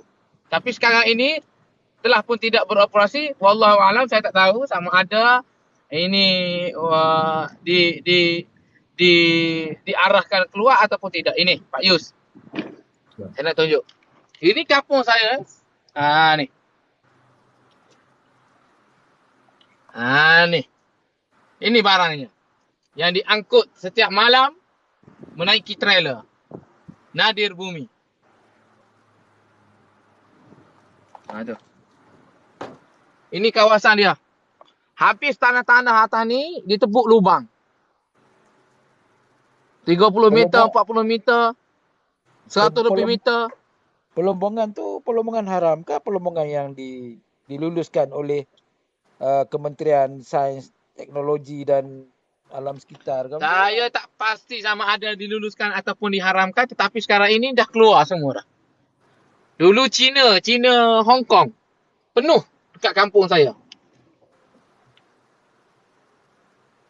Dan saya pun tak dapat data sama ada itu haram ataupun halal. Tapi pada hakikat sebenarnya Kelantan ada nadir bumi. Jabatan hutan, jabatan tanah, kementerian dan semua takkan tak tahu benda tu. Ini yang masalah sebenar yang berlaku.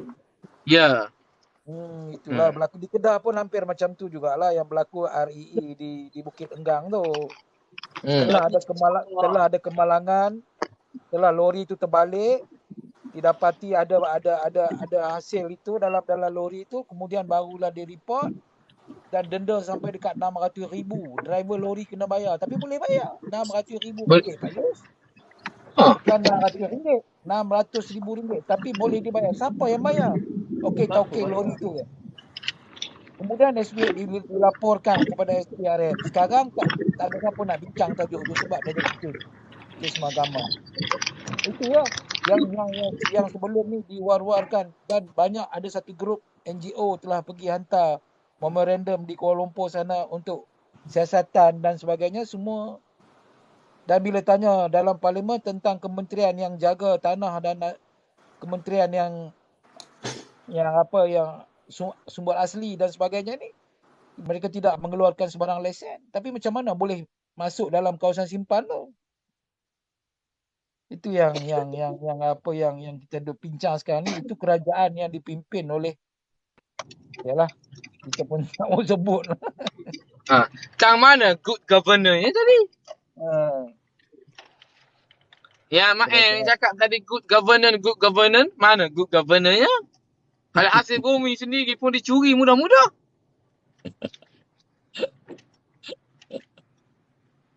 Sepatutnya kalau kita good governance, kita kena kira berapa hasil yang dah dibawa secara haram tu, ganti balik lah.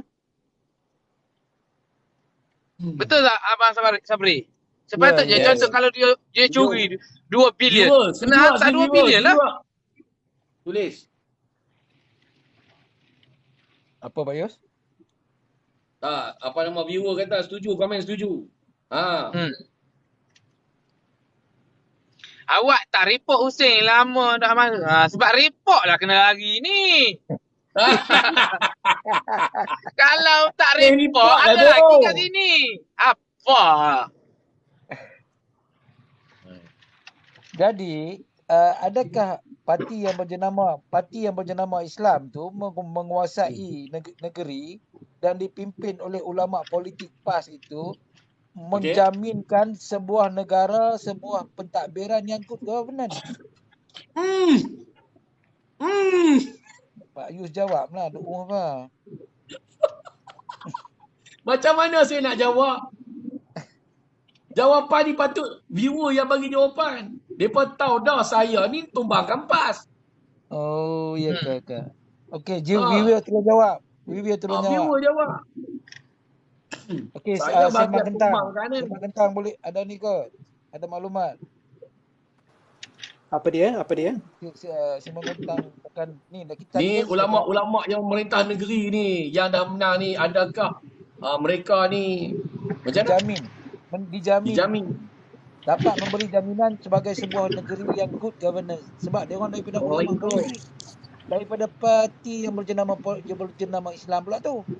Tapi apa yang Mak Hussein dedah ni tadi nampak macam ada sikit longgak, ada sikit tiris dan sebagainya. Tak banyak. Dia bukan sikit, banyak. Saya nampak begini sahabat-sahabat ya. Yang dikatakan jaminan itu sebab based on the perlembagaan saja, perlembagaan parti tu ya, perlembagaan parti sebab katanya dasar Islam. Ya. Tetapi kalau kita tengok ya, mengatasnamakan dakwah, mengatasnamakan Islam, tetapi dalam ceramah almost 60%, 70% mencerca orang lain, itu bukan dasar Islam. Itu tak ada dasar Islam situ. Cuma kita menggunakan nama Islam hanya untuk kita nak menarik kuasa. Ya, untuk kita bertanding dalam pilihan raya, untuk kita katakan kita perjuangan. Kalau kita nak pertikaikan macam Mak Imanan tadi tu, bila Mak Hussein ni dia orang Kelantan. Bila dia bercakap tu sepatutnya kalau kita nak pertikai pun kita kena tengok kiri kanan lah ya. Kita kena tengok kiri kanan. Contohnya macam ni. Kalau kita nak pertikai dalam perjuangan, dalam manifesto sebagai contoh, banyak benda yang kita boleh petikai dalam manifesto yang tidak dilaksanakan oleh Gagasan Sejahtera. Gagasan Sejahtera tu siapa yang dalam Gagasan Sejahtera ketika itu? Iaitu PAS. PAS dan bersama beberapa komponen lain ketika PRU 14. Dan di situ ada lebih kurang 20 perkara yang disentuh dalam Gagasan Sejahtera tu, Gagasan Sejahtera tu. Saya ingat saya ingat ya, kalaulah dilaksanakan 5 pun dah cukup okey kot. Saya rasa saya boleh kata dekat situ tidak ada yang dilaksanakan. Contohnya macam dekat situ Gagasan Sejahtera tu antaranya menyentuh tentang menghapuskan PTPTN. Bila menjadi sebahagian daripada kerajaan, tidak ada tuntutan untuk menghapuskan PTPTN. You sembang apa? Saya sebagai ahli PAS ni pun saya malu. Kita nak sembang apa? Janji orang kita tuntut. Janji kita tak tunaikan. Ini munafik. Itu yang betul apa yang kata Mak Hussein tadi cakap. Bila sebut pasal munafik, kita tak boleh terima. Kita hanya melaungkan menggunakan kita dasar parti kita adalah Islam, perjuangan kita adalah Islam. Tapi kerja kita mencerca dan mencaci orang. Betul. Ini tidak ada, ini sekolah mana kita belajar ni? Saya ni bukanlah seorang senior dalam parti PAS sebab saya masuk PAS ketika itu sekitar tahun 2013 ketika itu Dari 2013 saya bukan seorang senior dalam parti PAS. Walaupun saya pernah bertanding atas tiket PAS di kawasan saya. Banyak benda yang saya tak berapa berkenan. Sebab apa? Bukan sebab perjuangan, bukan sebab dasar tu dah betul.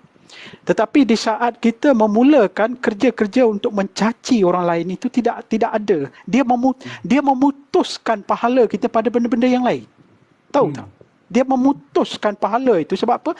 Bila you ada mencaci orang, menghina orang, mencerca orang sampai kepada memfitnah, sangkut kerja kita nak pergi masuk syurga itu, sangkut. Sebab fitnah itu mesti diselesaikan di dunia. Fitnah itu tidak diselesaikan di akhirat, melainkan orang yang kita fitnah tu dia maafkan kita. Kalau dia tak maafkan, dia pun menanggung dosa yang banyak di akhirat. Ini pula kita pertama bila perkara fitnah. Sebab itu saya kata bukan soal dasar. Dasar itu yes, betul. Sebab kita ada dasar Islam mungkin menjamin. Tetapi kita ni secara peribadi, pemimpin-pemimpin kita secara peribadi itu tidak ada jaminan ke situ. Tidak ada. Sebab itu since dari situ saya masih lagi berada dalam PAS. Saya masih lagi mendoakan supaya PAS ini ada orang yang baik-baik macam pemimpin PAS di negeri Perlis. Negeri Perlis mengambil mengambil cara, kaedah, strategi supaya negeri Perlis itu maju tanpa menimbulkan apa-apa kerenggangan dengan kerajaan persekutuan. Dan bahkan kalau kita tengok pun Menteri Besar Negeri Kelantan sendiri baru-baru ini bila berjumpa dengan Datuk Seri Anwar Ibrahim, kita berdegah-degah cerita tentang royalty. Semasa perjumpaan itu tidak timbul, tak ada diperbincangkan royalty ketika itu. Tak ada. Tidak berlaku itu. Tapi satu benda yang saya solut kenapa saya masih lagi bersama PAS, sebab masih ada pemimpin yang akhlaknya baik. Akhlaknya baik. Tetapi saya boleh mengatakan dekat sini, saya malu selepas ketiadaan arwah Tok Guru Nik Aziz, ketiadaan arwah Fazeno, ketiadaan Profesor Harundin, ketiadaan ni bila pemimpin ni. Kalau kita tengok era arwah Tok Guru Nik Aziz ke bawah itu, tidak timbul isu perkara-perkara saman fitnah itu. Sama-sama fitnah ini hanya timbul selepas ketiadaan pemimpin-pemimpin ni. Cuba sahabat sharekan kepada saya. Sebelum daripada itu, kita pernah dengar ke pemimpin PAS yang kalah saman fitnah? Tak ada. Sebelum itu, kalau ada pun kes, saya tak pasti, mungkin Mahsin ada maklumat tu. Yang saya agak sedikit pasti, ketika arwah Tok Guru Nik Aziz dulu, arwah Tok Guru Nik Aziz menyaman bekas Ketua Polis Negara dan menyaman NST. Sekitar berapa puluh juta ketika itu. Tetapi saman itu akhirnya dibentuk secara damai. Diselesaikan secara damai ketika itu. Itu pun bukan sebab Tok Guru Nik Aziz disaman fitnah. Arwah yang menyaman fitnah ketika itu. Fitnah itu. Kalau kita tengok selepas daripada era tu, berderet pemimpin kita yang kena saman fitnah. Kalau kita kena saman fitnah itu, kalau sekali ada nilai keinsafan itu, tak masalah. Tetapi orang yang sama, yang kalah sama fitnah, yang sudah memohon maaf, dia ulang lagi kesalahan yang sama. Ini belajar mana benda ni? Saya tak rasa bayan masa saya dalam usrah dalam PAS, tak ada benda belajar benda mengarut macam ni. Dan bahkan benda yang memalukan kita, pemimpin yang sama, yang mana dia disaman, dia kalah, dia saman orang pun dia kalah. Cukup memalukan. Itu pada saya. Sebab itu kenapa saya cenderung setuju pada pendapat sahabat saya Mahsin itu. Apa yang disebut tentang good governance? Good governance itu apa? Hanya tertumpu kepada rasuah ke? Hanya tertumpu kalau nak dikatakan bahawa tidak ada rasuah, saya tak boleh sahkan begitu langsung bersih daripada rasuah kerana tidak ada kes mahkamah sebagai contoh. Tetapi apa yang terjadi dekat bicara Mahkamah Pilihan Raya sekarang ini? Yang melibatkan Presiden PAS sendiri. Macam tu. Okey, sahabat boleh sambung. Kita jangan memfitnah kita just bagi fakta saja. Sanusi adalah orang yang ke-19 kalah saman. Pemimpin PAS yang ke-19 yang telah dibuktikan oleh mahkamah memfitnah dan kalah saman. Sanusi itu pemimpin yang ke-19.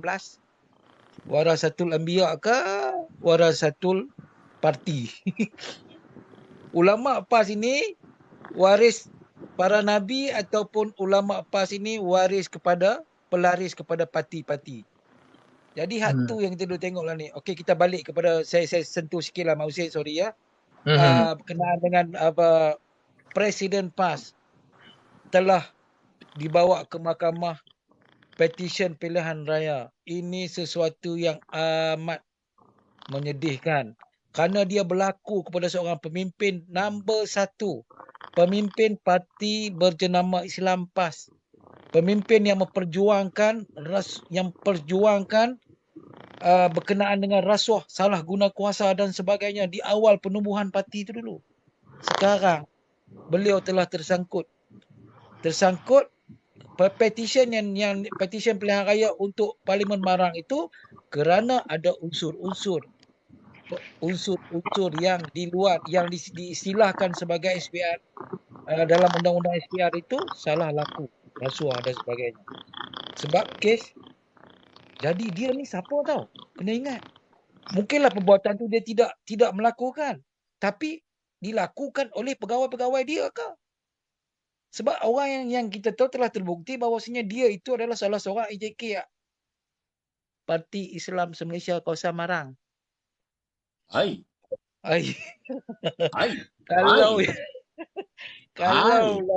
Kalaulah di Marang itu ditandingi oleh Parti Sosialis, itu lain cerita. Marang itu dipertandingi oleh Parti Komunis lain. Mungkinlah dia orang tu tak faham Islam, dia orang beli undi, dia orang apa semua. Dan sampai menimbulkan petition.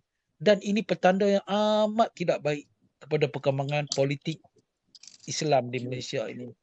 Jadi kita berharap kalaulah benda ini bicaralah secara adil dan saksama, dan kita harap keputusan dia nanti tidak mencetuskan pelbagai andaian dan fitnah pula tentang politik Islam yang cuba dibawa oleh parti yang berjenama tersebut untuk nak mengangkat martabat Islam di bumi Malaysia dengan cara pilihan raya. Iaitu. Okey, mau saya sambung.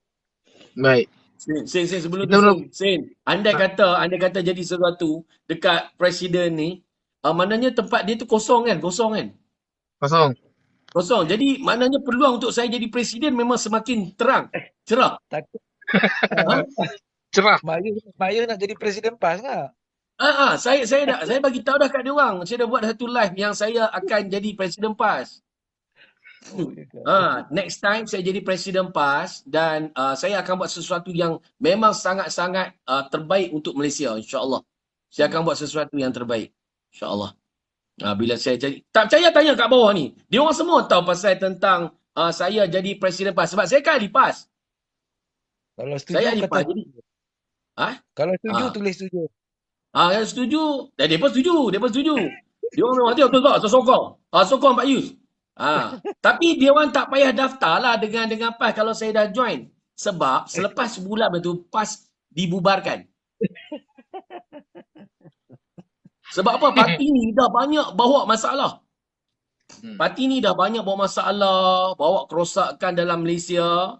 Kan? Jadi benda yang paling mulia jika PAS nak buat adalah presiden dia kena bubarkan PAS, insya-Allah. Itulah jika saya jadi presiden. Okey, teruskan Hussein. Baik. Saya back kepada yang dibincangkan awal tadi berkaitan dengan good governance. Dijadikan Kelantan sebagai good governance bagi saya tidak boleh dijadikan sebagai contoh. Kan? Tidak, sama sekali tidak boleh dijadikan contoh. Jadi Kelantan, rakyat Kelantan, tolonglah buka mata. Kalau nak bercakap soal good governance di Kelantan jauh lah. Tak boleh nak bercakap lagi. Lepas tu, jika dah PAS ini berprinsip terhadap rasuah, sepatutnya dia tidak boleh membela jana wibawa. Sepatutnya dia tak boleh nak berhimpun di depan mahkamah ataupun pejabat SPRM. Kenapa? Kenapa jadi begitu? Sebab kita terlibat sama. Kita terlibat sama. Sampai kita terpaksa keluarkan dalil walaupun kita tahu bahawasanya itu salah. Rasuah jadi sedekah. Derma pilihan raya boleh. Tidak ada bagi saya. Tolonglah penyokong PAS, Perikatan Nasional, tolong buka mata. Tolong buka mata seluas-luasnya. Dan kita menentang PAS ini bukan menentang agama. Kita kritik PAS ini bukan kritik Islam. Cuma mereka tampal stiker Islam kat pipi supaya tak boleh dikena tampar. Cuma mereka ni make up dengan nama Islam supaya kebal. Mereka menggunakan alasan ulama seolah-olah kalau kita lawan dia ni seperti kita lawan ulama. Ulama ni pewaris Nabi. Jangan. Semua parti pada hari ini dia ada perjuangan sendiri dan dia tidak perlu menggadaikan prinsip ataupun menjenamakan diri itu sebagai suci. Saya tak benci ulama. Bahkan imam di masjid saya ni orang PAS. Saya tetap menjadi makmumnya. Saya bukan pergi pukul imam masjid saya, tak. Sebab saya tahu beza antara Islam dan parti. Sebab ketika dia angkat takbir, bukan nawaitu PAS. Bukan usalli PAS, tak. Halau zuhur, usalli fardu zuhri. Jadi niat itu sama dengan niat saya. Kena faham dan kena beza yang itu.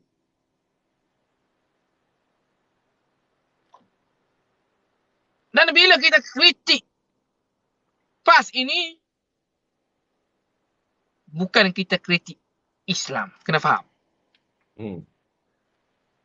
Dan jangan sampai kalau kita cakap jangan sampai kita tuduh orang itu ini hina Islam sebab hina parti Islam. Kalau tak nak Islam terkait dalam kritikan ini, tolong buang perkataan Islam di dalam PAS. Kalau takut Islam itu dikritik, tolong jangan guna nama ulama sebagai modal politik. Kalau takut Islam dipertikaikan, tolong buang perkataan Islam di dalam partimu.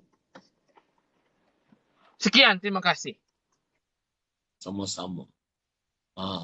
Ni semua sennya pasal ni. Ni sennya pasal suruh kau angkat naik. Tak pasal-pasal pukul 1.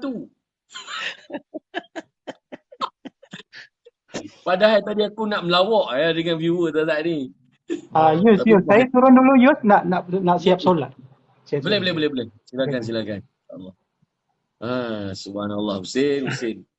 Aku dah kata dah, aku ajak hang je naik Dazat ni. Hang kata buat naik je depa kat atas. Nampak? Tak pasal-pasal. Jadinya rezeki lah. Kan? Yeah. Saya faham tadi kenapa kawan tu dia nak potong apa Abang Sabri nak cakap tu. Sebab dia kena ban. Faham tak? Dia kena ban. Jadi kita pun faham dia kelapa tak saat ni. Dan saya satu je Pak Yu, saya nak terangkan kepada penyokong-penyokong PAS. Datuk Seri Anwar Ibrahim menjadi Perdana Menteri. Mungkin salah satunya doa Tuan Guru Allah Yarham Tok Guru Ni Aziz ni dimakbulkan oleh Allah. Boleh jadi. Sama jugalah Mahathir panjang umur. Betul. Itulah. Jadi walaupun jangan duduk ketikal lagi lah. Berhentilah. Allah. Kalau betul sayang Tok Guru, terimalah bahawasanya mungkin ini adalah mustajabnya doa Tok Guru. Setuju. Dia macam ni lah. Dia Ustaz Adi tu, dia ahli politik yang ada sijil agama. Yang kebetulan dia mengaji bidang-bidang agama, dia ada sijil agama. Dan dia dipanggil ulama oleh Walaum PAS. Tapi Jamil Bahrum, Brigadier General Jamil Bahrum, seorang graduate daripada Fakulti Islam juga. Tapi dia tidak digelar ulama sebab dia UMNO. Tu ya Bayus. Begitu juga dalam amanah pun. Amanah pun ada yang bertaraf ustaz dan ada sijil agama tapi tak dipanggil ulama sebab mereka bukan PAS. Dalam PKR tu menteri pendidikan sekarang ni. Menteri pendidikan sekarang ni. Kan yang perempuan tu. Dia tu kalau berbanding dengan ilmu dia tu, dengan pengetahuan dalam bidang agama pun sepatutnya, tapi dia bukan orang Muslimat PAS. Jadi tak boleh nak panggil dia ustazah, tak boleh nak panggil dia ulama perempuan. Jadi yang nak jadi ulama ni dia kena masuk PAS. Jadi Masuk sebagai PAS, Presiden PAS ni macam mana bakal Presiden PAS ni? Guys, korang Pak Yus ni nak kira macam mana pula ni? Pak Yus boleh Umara. Pak Yus boleh jadi Presiden PAS kerana Presiden PAS ada seorang Presiden PAS nama dia Dr. Abbas. Dr. Abbas ni dia bukan daripada golongan ulama. Jadi Dr. Abbas ni pernah jadi Presiden PAS walaupun 2-3 tahun macam itulah. Jadi Pak Yus ni dah tak mau ni, kalau tidak kena jubah ada jubah. Saya jubah penuh almari. Okey, tak apa tu. Tapi kena sekurang-kurangnya nak kena bagi tahu macam Mak Husin kata tadi. Islam tu kalau disebut Hospital Islam Kota Baru, tiba-tiba dalam hospital tu ada seorang doktor yang meraba pesakit dia. Adakah yang nak rosak nama hospital ke, nama doktor ke, nama Islam tu? Tiba-tiba pesakit tu pula saman bahawa seorang doktor di Hospital Islam Kota Baru telah meraba dia. Nama Islam rosak ke, nama doktor tu rosak ke, nama hospital tu rosak? Tentulah nama hospital Islam. Jadi bukan kita nak halang mereka menggunakan perkataan Islam pada parti mereka. Tapi akhlak bagi sama lah.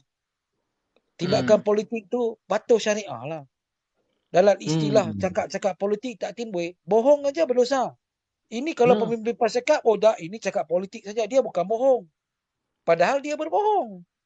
Dia berjanji. Tapi dia pemimpin PAS, dah. Dia bukan bohong. Dia cakap politik. Biasalah politik. Jadi maknanya istilah Islam tu kalau nak tempelkan pada satu tempat, pastikan jangan timbul fitnah pada perkataan Islam yang penuh dengan salam. Islam tu maknanya selamat, sejahtera dan sebagainya.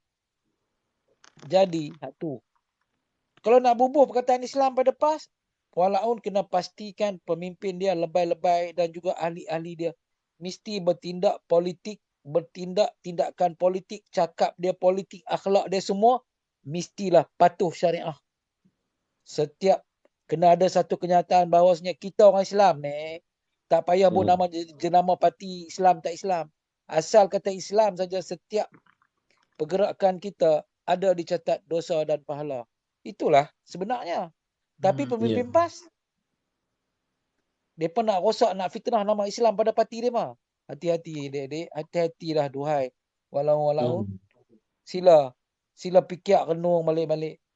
Kenapa yang kadang-kadang ni kita rasa sebenarnya letakkan nama Islam pada PAS itu, pada parti politik, Parti Islam Malaysia itu, salah satu agenda dia menarik undi, menarik penyokong, agak sokong parti itu sebab parti ini parti Islam.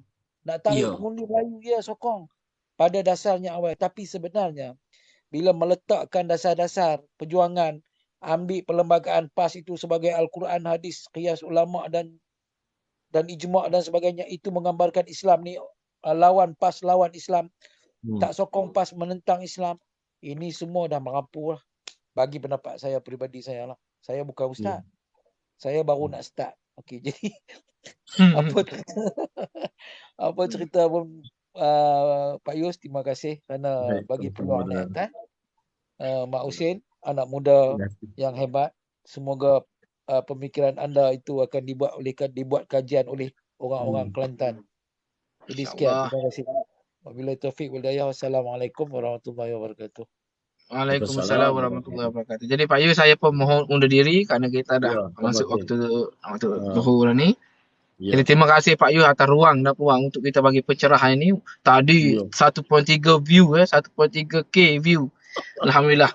Dan kita mengharapkan hanya 20% saja penyokong. Aku halau semua. Kata buat apa ramai-ramai ni?